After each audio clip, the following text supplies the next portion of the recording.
Olá, fofinhos e fofinhas do meu coração. Como é que vocês estão? Tudo bem por aí? Então, hoje eu vou falar sobre porcentagem, tá? Que é o assunto dessa semana, para que a gente possa começar um pouquinho de matemática financeira, ok? Então, o próximo assunto aí, nas próximas aulas, a gente vai falar de matemática financeira e para falar de matemática financeira, precisamos revisar um pouquinho de porcentagem, ok? Então, os vizinhos estão fazendo uma obra aqui, tá tendo uma obra, eu espero que o barulho não interfira, tá tranquilo, vai dar tudo certo. Então vamos lá, lembrando qualquer dúvida, deixem lá nos comentários do Classroom ou podem me enviar o e-mail, né? A escola está disponibilizando o e-mail dos professores para vocês, fiquem à vontade, sem problema nenhum. Certinho? Vou tentar colocar esse vídeo no YouTube, porque eu acho que facilita a visualização. Muita gente estava tendo problema com acesso, né? E acho que vai facilitar mas não garanto. Vamos ver, vejamos. Pessoal, só um detalhe, tá? Antes de eu começar a explicação, prestem bastante atenção lá no tópico de matemática, que eu estou enumerando tudo certinho. É sempre assim.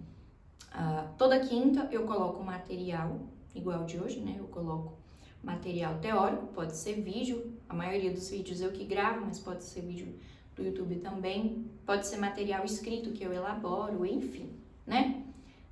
Digamos que na quinta a gente tenha a aula, né? O assunto, e na sexta eu estou postando as atividades, ok? Não deixem de fazer as atividades, muita gente ainda com pendência nas atividades, dá uma olhadinha lá. As atividades estão todas acredito que estejam nos tópicos ímpares. Acredito que sim, né? Nos tópicos 3, 5 e 7. Não. Bom, não me lembro agora. Depois eu posso olhar isso direitinho para vocês. Mas, por gentileza, façam as atividades, estão com muita pendência. Praticamente todas estão valendo ponto, tá? Então prestem atenção nisso, que eu não vou fazer o esquema que eu fiz no bimestre passado, que eu achei que ficou um pouco ruim para vocês, né? Que no final eu coloquei uma atividade valendo 5 pontos. Então quem não fez perdeu os 5 pontos, quem foi mal, né? Ficou a nota muito ruim. Então eu tô distribuindo essa pontuação ao longo de todas as atividades, mas aí eu preciso que vocês façam todas também para não ficar sem pontuação. Beleza? Então vamos lá. Vamos falar de porcentagem. Eu acho que é um assunto que todo mundo já sabe, mas mesmo assim é sempre válido relembrar, até porque tem alguns detalhes, alguns conceitos que não são levados em consideração quando você pega aquele conceito geral de porcentagem. Então, vamos precisar disso na matemática financeira, por isso eu vou revisar aqui com vocês. Porcentagem só, né? Antes, deixa eu falar sobre um grande detalhe, né? Um detalhe que faz toda a diferença, que eu preciso que vocês saibam. Porcentagem não é só regra de 3, tá? Fica ligado nisso. Porcentagem não é só regra de 3. Eu não disse que não possui, porque sim, a gente consegue resolver vários problemas com regra de 3. Eu estou dizendo que não é apenas regra de 3, tá? Então tenham esse cuidado. Vamos lá. Falar de porcentagem começando pela representação. Nós temos 3 tipos de representação. A representação percentual, a representação em forma de fração e a representação decimal. Essa aqui vai ser a mais utilizada por nós na matemática financeira, ok? A representação decimal. E, apesar de muitos discordarem, a meu ver, é a representação mais prática, tá? Já vou explicar o porquê. Mas vamos lá, por exemplo, eu tenho 9%. O porcento a gente sabe que é sobre 100, tá? Então é 9 por 100, divide por 100.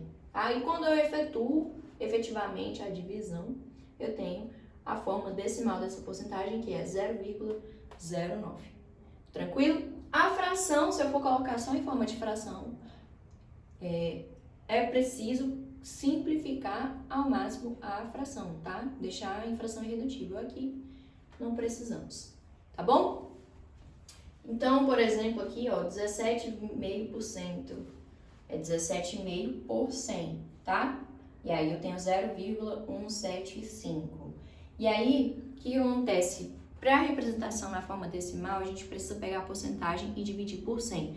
Para voltar, né, o mesmo raciocínio é válido, só que ao invés de dividir, a gente vai multiplicar por 100. Então, toda vez que eu tiver uma porcentagem na forma decimal e quero voltar para a representação percentual, é só multiplicar por 100, tá bom? Aqui a gente vai, sempre que precisa, multiplicar ou dividir por 100, tá bom? Bom, vejamos. Fator de atualização, próximo tópico. Esse aqui vai ser o mais importante para nós, tá bom? Nesse momento, já que a gente vai trabalhar em função da matemática financeira, então vamos acostumando desde já. O que é o fator de atualização? Ele vai ser um fator multiplicativo, né? Que literalmente atualiza o valor desejado, né? Então, normalmente falamos de preço. Quero atualizar o preço. Ou para aumentar, reajustar esse preço, aumentando o seu valor. Ou também para dar um desconto, né? Promoção, quem sabe. Para os dois casos, a gente utiliza o fator de atualização, que é um fator multiplicativo. Você multiplica por aquele fator e tem o valor final, ok? Toda vez que houver um aumento, o fator de atualização vai ser 1 mais i.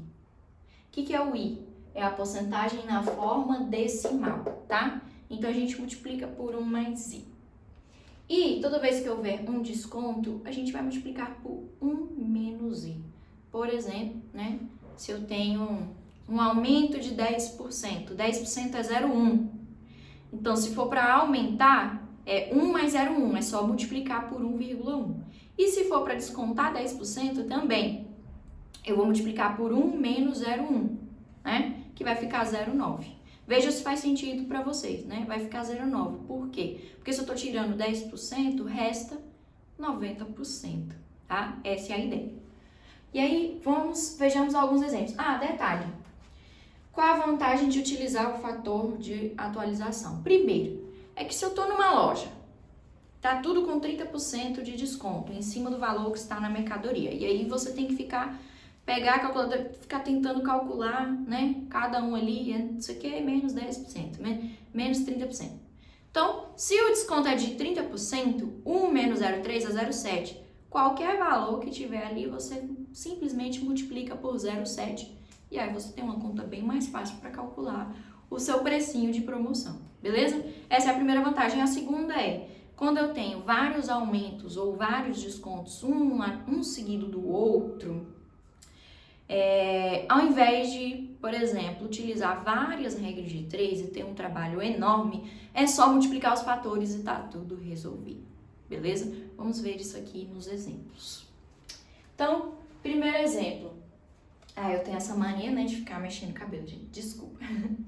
Primeiro exemplo, calcule 25% de 40. O que a gente faz normalmente quando se aplica a regra de 3, né? 40 é 100%. Então, quanto vai ser 25%? E aí faz o cruz-credo, acha o x, tá bom? Não está errado, não tem problema, fique à vontade para utilizar esse raciocínio, tá bom? Fiquem à vontade. Eu só quero mostrar um outro ponto de vista, que seria o seguinte: quando eu quero 25% de 40, isso significa 25% de 40. Aqui o D é como se fosse a multiplicação, tá? E, na verdade, o que eu quero mesmo é que vocês cheguem a esse tipo de raciocínio. 25% é 0,25 vezes 40. Se eu fizer apenas essa multiplicação, eu já tenho o resultado, que é 10. Tá bom? Com uma simples multiplicação. Então, não precisa de regra de 3, de multiplicar, cruzar, de dividir. É só pegar 0,25 vezes 40 e tem o resultado, tá? Segundo exemplo, um produto que era vendido a R$20 teve seu preço remarcado para 26. Qual foi o percentual de aumento? Beleza, era R$20, foi para 26. Quanto que aumentou? Aumentou R$6. Isso representa quantos por cento do valor original, né?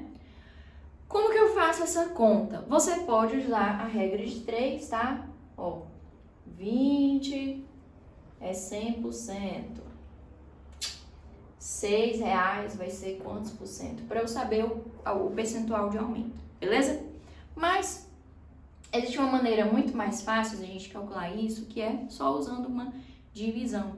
Eu pego o valor que eu quero saber a porcentagem sobre o valor de comparação. Então, eu estou comparando o 6 com quem? Com o 20%. Quem é o meu 100%?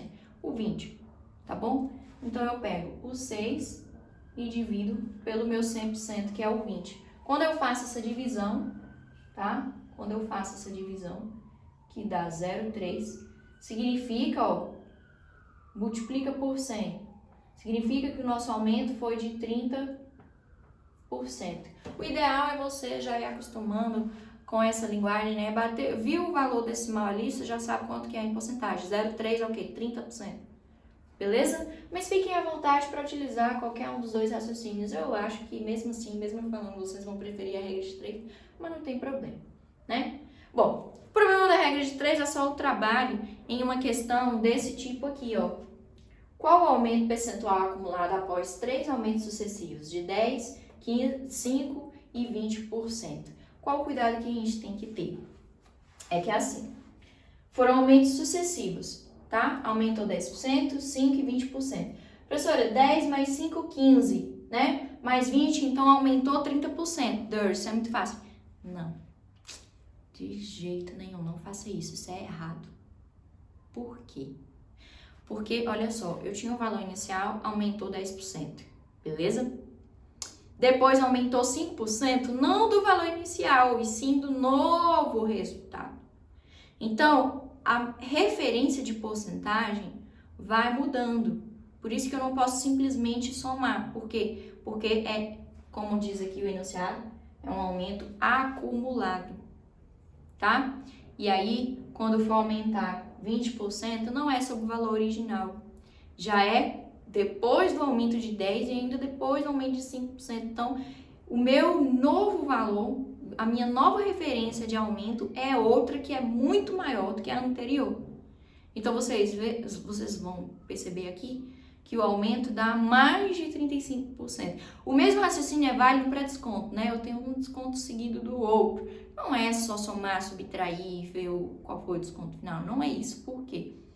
Porque a minha referência vai mudando e, consequentemente, o meu desconto vai diminuindo, tá? Vamos entender aqui. Vou explicar para vocês como é que deve ser realmente feito, tá bom? Se fosse por regra de 3, você ia pegar o valor, né? Aplicar a primeira regra de 3 para o aumento de 10, aplicar a segunda para o aumento de 5 e aplicar a terceira para o aumento de 20%. Mas qual é o problema aqui? É que eu não tenho nem o valor inicial para saber.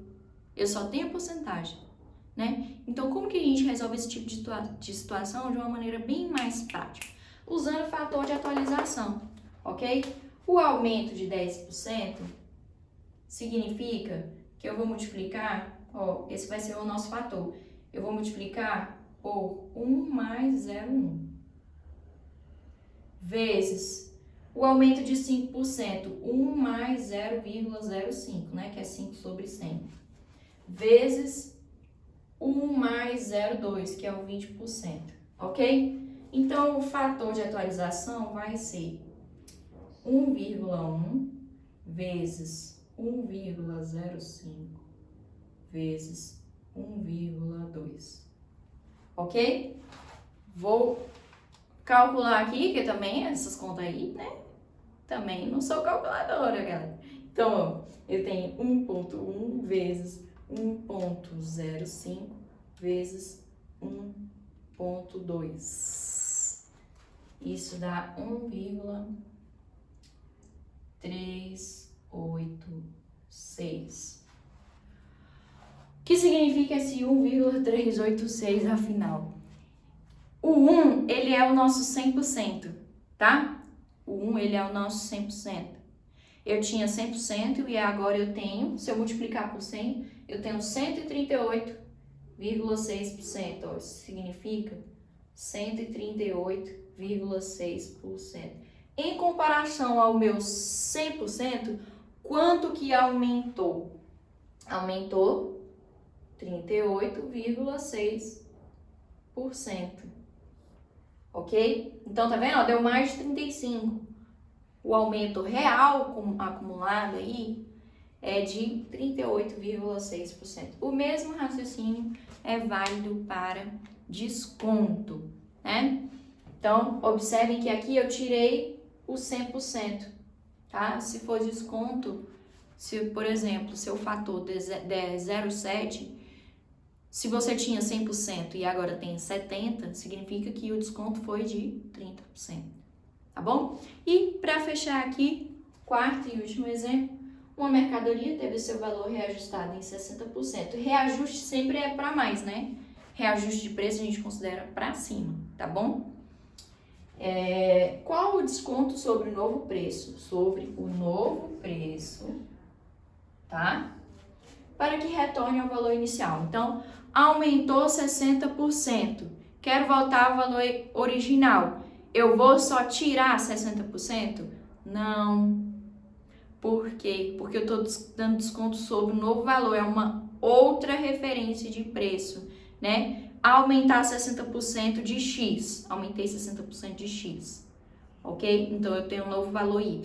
Quando eu for dar desconto, eu vou dar desconto em Y e não em X. Mudou a referência, mudou a porcentagem. Então, como que eu descubro isso? É só dividir. Olha só, se eu estou aumentando 60%, né? Significa que eu tenho agora 160%. Eu tenho 100% e mais os 60%. Para saber isso, é só dividir, né? Se para aumentar, eu multiplico o meu fator, né, que seria 1,6, o nosso fator seria 1,6. Para voltar, é só dividir por 1,6. Então, eu pego, ó, vou resolver essa aqui no cantinho, tá? Se para aumentar um determinado valor em 60% no decimal dá 0,6, eu precisaria multiplicar por 1 mais 0,6. Então, para voltar, é só eu dividir por 1,6. Eu pego 1, que representaria o nosso 100%, e divido por 1,6. Quando eu faço essa divisão, dá 0,625. O que isso significa? Significa que eu tenho 62,5%. Eu tinha 100%, agora eu tenho 62,5%. Quanto que diminuiu, né? Qual foi o desconto? Então, o que você faz? Pega 100 e tira 62,5%. O desconto foi de 37,5%. Ok? Então, olha só, muito diferente, né? Para voltar, eu não tenho que tirar 60%. Para voltar, agora que já é um novo preço, eu vou ter que dar outro desconto, que é diferente, tá bom? Peguem, se quiserem, façam um exemplo disso na prática, né? Pega um valor aí, sei lá, R$10, aumenta 20%. Para voltar, tenta tirar 20%, você vai ver que não volta a ser R$10. Tá bom? Por quê? Isso acontece por conta da mudança de referências, tá bom? Já que o meu desconto vai ser aplicado sobre um novo valor, mudou a referência, mudou a porcentagem. Belezinha? Entendido? Então, é isso que eu quero que vocês saibam. Como que a gente calcula a porcentagem de um número? Eu posso usar a regra de 3 ou eu só coloco na forma decimal, multiplico, né? Como que eu sei a porcentagem de um número em relação a outro? Pega o número que você quer saber e divide pelo valor que seria o seu 100%, né? Mas pode ser por regra de 3 também. Como que eu calculo aumentos ou descontos sucessivos? Você tem que multiplicar os fatores de atualização. Aqui foi um caso de 3 aumentos, mas pode ser aumento seguido de desconto, pode ser desconto, desconto, desconto, enfim. É só multiplicar os fatores de atualização e observar o seu novo fator, o que ele significa, tá? Aqui, ó, significa 138,6%. Se eu tinha, sempre vai comparar com 100%, tá? Se eu tinha 100%, agora eu tenho 138, aumentou 38%, beleza? E O que eu ia mais falar sobre isso aqui? Aumento de desconto sucessivo. É o que mais acontece aí, por exemplo, na Black Fraud. Eu chamo de Black Fraud. Porque eles vão dar desconto lá de 50%. Mas antes de dar o desconto, eles tinham aumentado o preço em 20%. Então, nosso real desconto, o desconto que chega para o consumidor, não é de 50%. Porque antes do desconto houve um aumento. E aí, como é que eu sei qual é o desconto real que chegou para mim?